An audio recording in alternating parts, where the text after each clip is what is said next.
लीजिए।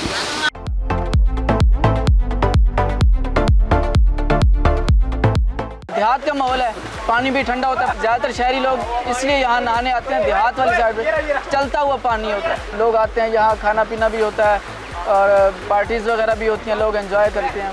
वैसे पूल तो शहरों में भी बने हुए हैं, पानी रुका हुआ है, उसमें मज़ा नहीं आता, पानी ठंडा नहीं होता। पानी निकल रहा है, जा रहा है, बागों में जा रहा है। जब तक आगे बाग नहीं होंगे तो पानी जाएगा कहाँ पे? इसीलिए देहात में लोग इस चीज़ से लुत्फ़अंदोज़ होते हैं।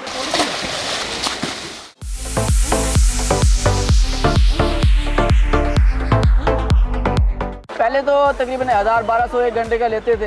अब पहले से क्योंकि पेट्रोल डीजल वगैरह महंगा हो गया और बिजली भी ज़्यादा हाई हो गया, इस वजह से 2000 घंटे का ले रही है। बस गुजारा हो जाता है। हमने तो एक माहौल एंटरटेनमेंट के लिए बनाया हुआ था, वैसे कमाने के लिए नहीं बनाया हुआ। बस फैमिलीज़ के लिए भी अलग पर्दे का इंतजाम भी होता है। यहाँ पे लोग ही माशाल्लाह पढ़े लिखे और सुलझे हुए लोग आते हैं, लड़ाई झगड़ा कभी हुआ ऐसा मामला हुआ नहीं। और वीकेंड में तकरीबन टिकट सिस्टम होता है और 100 रुपये टिकट होता है तकरीबन, तो काफ़ी रश होता है, अक्सर रश रहता है गर्मियों में ज़्यादातर। जिनकी अपनी ज़मीनें होती हैं वो तो बना सकते हैं, क्योंकि जब पानी का आगे वसाइल नहीं होंगे तो पूल कैसे बनाएंगे। रोज़ाना सफाई होती है सुबह के टाइम इसकी, रोज़ाना ही पानी निकाल के रोज़ाना सुबह फर्स्ट टाइम इसको भरते हैं।